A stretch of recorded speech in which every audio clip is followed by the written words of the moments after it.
Over the years, Kirk Cousins has made a name for himself as a comeback king, family man, and chain-wearing legend. He is the man who just keeps surprising, and his 12-year career has proven very fruitful on the field. In total, he's racked up over 41,000 passing yards, 4 Pro Bowls, and just under $300 million in NFL earnings. That's not a bad resume. So it may surprise you to hear that he had to wait until the 4th round to hear his name called. 7 other signal callers were selected before him on draft night, and in this video, we are going to remind ourselves what happened to them. This video is powered by BetUS, our sponsor all season long for Touchdown Kingdom. Don't miss out on their limited time offer of a 150% sign-up bonus on your first deposit and a 125% bonus on the next 2. This is up to $2,000 and can be accessed with the code YouTube150. The 2012 NFL Draft began with the Indianapolis Colts on the clock, and it was no secret who they were going to select. Andrew Luck was not only regarded as the clear-cut option at the top of the class, but also as arguably the most highly anticipated quarterback prospect of all time. So much so that fans of struggling franchises were pleading with their teams to suck for Luck. They did this because Luck appeared to tick all the boxes, possessing all the physical attributes you want from a quarterback, while also being a danger with his legs. The Colts were delighted to get their guy, and they did not have to wait long to see Luck delivering on his potential. In 2012, Andrew Luck broke an NFL record for most passing yards by a rookie quarterback, with 4,374, en route to an 11-5 record. The only blemish on his incredible season was a career-high 18 interceptions, but he still earned a spot on the Pro Bowl roster. His best effort came in year 3, another 11-5 season in which Luck passed for 4,761 yards and a whopping 40 touchdowns, which led the NFL.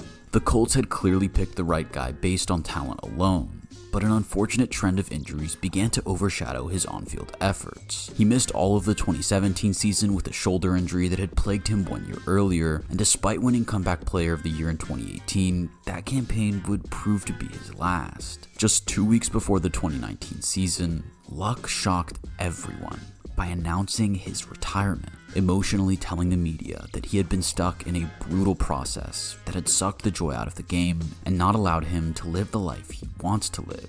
On talent alone, he was a slam dunk of a number 1 overall pick, but the unforeseen injury issues will forever have Colts fans asking, what if?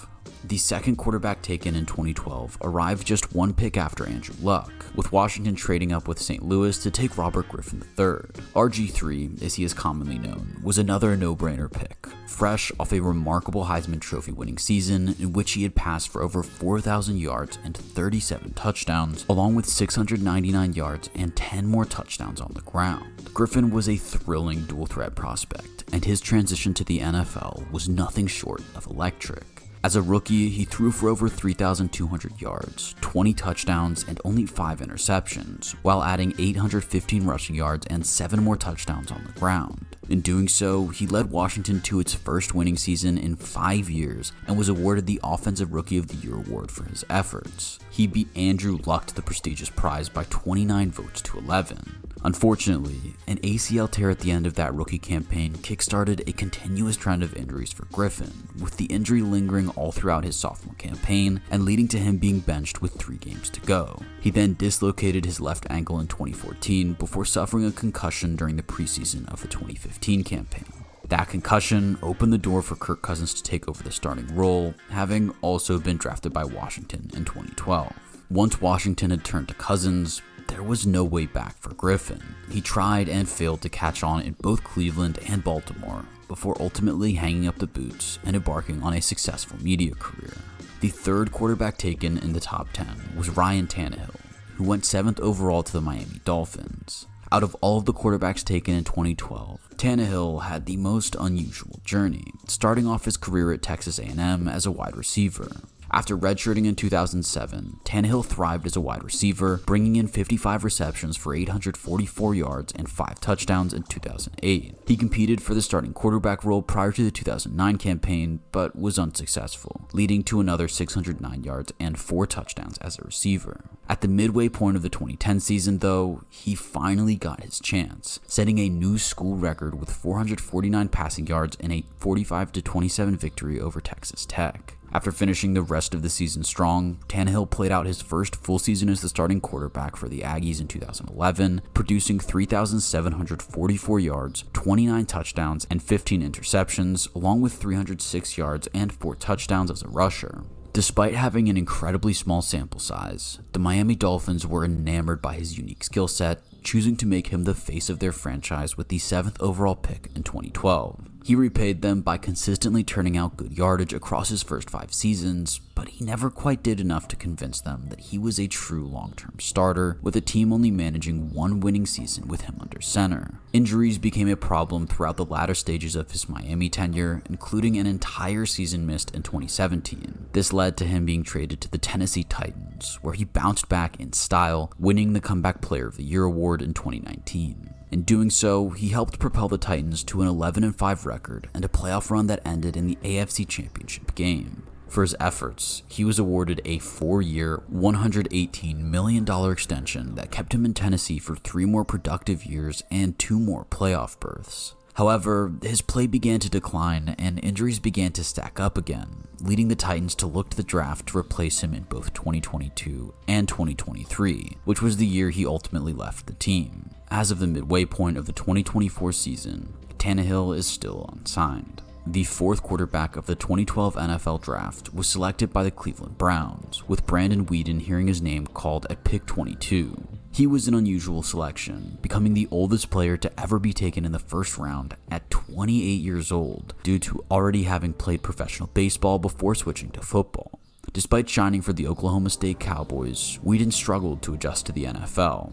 As a rookie, he completed just 57.4% of his passes for 3,385 yards, 14 touchdowns, and 17 interceptions. There were no improvements made in 2013 when Weeden's stats declined to a 52.8% completion rate for 1,731 yards, 9 touchdowns, and 9 interceptions. He was benched multiple times throughout the campaign, ultimately leading to his release from the Browns after just 2 seasons, confirming his status as yet another Cleveland draft bust. Weeden bounced around for a while as a backup and practice squad member, but never came close to establishing himself as a starter again. With 4 quarterbacks having gone in the first round, we had to wait until pick 57 to get our 5th, where Brock Osweiler became a Denver Bronco. Osweiler was a raw prospect, drafted by the team with the aim of developing him so that he could take over from Peyton Manning once he retired. He received barely any game time throughout his first 3 years in the league, but was thrust into action at a crucial moment in 2015, his 4th season in the NFL. After Manning suffered a foot injury halfway through the season, Osweiler was tasked with taking over a 7-1 side and trying to keep playoff hopes alive. He did just that, turning out some nice performances and leading the team to a 12-4 record, at which point Manning re-entered the fray, taking the team all the way to the Super Bowl, which they won. During the stretch, Osweiler passed for 1,967 yards, 10 touchdowns, and 6 interceptions, which was enough to convince the Houston Texans to trade for him and give him a 4-year, $72 million contract. Let's talk about some sports betting. My go-to for that is BetUS. Once you're in, you'll easily find all the pregame markets, parlays, and prop bets that you need. You'll even get 10% back on your net losses twice a year. So let's win some money. If I want to bet on some division winners, I just click on the football tab, scroll down to the NFL divisions tab, then find the bet I like. I'm going to go for Jaden Daniels Commanders to win the NFC East, so click on the number and specify your wager. $50 sounds good. Then click place my bets, click confirm, and there you go. Pretty easy, right? Enjoy a limited time offer of a 150% sign-up bonus on your first deposit and a 125% bonus on the next 2. This is up to $2,000 and can be accessed with the code YouTube150. Unfortunately, he came well short of delivering on that price tag, completing 59% of his passes for 2,957 yards, 15 touchdowns, and 16 interceptions. The team did at least make the playoffs, only for Osweiler to throw 3 interceptions in the wildcard round, prompting the team to trade him away. This kickstarted 2 final seasons for Osweiler with 2 different teams before retiring after the 2018 season. Fans will probably argue that his performances to keep the season alive for Denver in the 2015 campaign make the draft pick worthwhile, but aside from that, it was not a good return on investment. Russell Wilson was the next quarterback taken off the board, heading to Seattle with the 75th pick. He fell to the third round mainly because of his 5'11" height, but the Seahawks were sold on his football IQ, leadership, and dual threat ability. They believed they saw something in Wilson the others did not, and they were proven right. Wilson quickly won the Seahawks starting job as a rookie, leading the team to an 11-5 record off the back of an impressive 3,118 yards, 26 touchdowns, and 10 interceptions. He also proved a menace with his legs, collecting 489 yards and 4 touchdowns on the ground to wrap up a solid rookie season. With Wilson adding much needed quality to the offense and the Legion of Boom doing their thing on defense, the Seahawks went 13-3 in 2013, earning Wilson his second Pro Bowl nod, and more importantly, a Lombardi trophy. In just his second season, Wilson had proven himself on the playoff stage and piloted a 43-8 hammering over Peyton Manning's Denver Broncos in the Super Bowl. The team went right back to the big game 1 year later, but fell short against the Patriots. But Wilson remained hot. He spent 10 incredibly productive years in Seattle as the starter before enduring a less productive 2-year stint in Denver, and then moving to Pittsburgh in 2024 to team up with Mike Tomlin's elite defense in the hope of winning his second Super Bowl ring. Overall, Wilson has collected over 44,000 passing yards, a Super Bowl ring, and 9 Pro Bowl selections, making him a worthy shout for the Hall of Fame.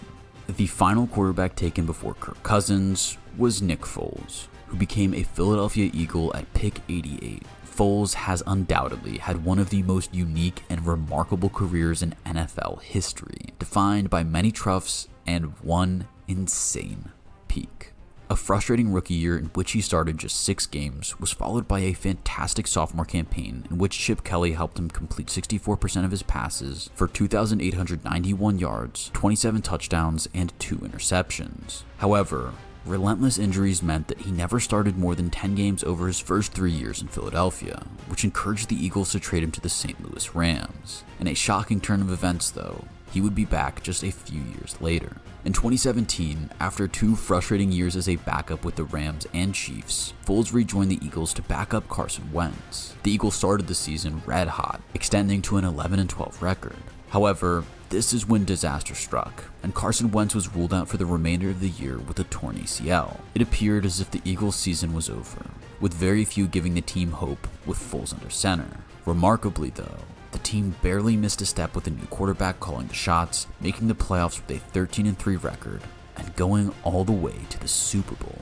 Then, facing off against Tom Brady's New England Patriots, Nick Foles produced one of the most incredible performances in NFL history, passing for 373 yards and 3 touchdowns to down the greatest player of all time and win the Eagles their first Super Bowl. That stretch of games to close out the 2017 season was undoubtedly the high point of Nick Foles' career and will go down as one of the best Cinderella stories that the NFL has ever seen. That leaves us with Kirk Cousins, drafted with the 102nd pick of the 2012 NFL Draft. He was the second rookie quarterback to be taken by Washington that year after RG3, going on to produce a career that not many of the quarterbacks taken before him can rival. Over his 13 years in the league, he has proven himself as a top-tier passer for multiple teams, racking up over 40,000 yards and 287 touchdowns. He had to wait until his 4th season in the league to get his first full season as a starter, and boy, did he make the most of it, marking his first season with 4,000 passing yards and treating fans to his iconic "you like that" moment. Ever since then, he has been a fan favorite, delivering both on and off the field, while aging like a fine wine. In 2022, he tied an NFL record with 8 fourth-quarter comebacks, and while no Lombardi trophy has arrived just yet, his move to Atlanta gives him a great shot of getting one before he eventually hangs up his boots. So, now that you know which 7 quarterbacks were taken before Cousins, which of them do you think ultimately deserve to go ahead of him? Let me know in the comments. Thank you to BetUS for sponsoring this video. Once again, if you'd like to sign up for BetUS, use the promo code YouTube150.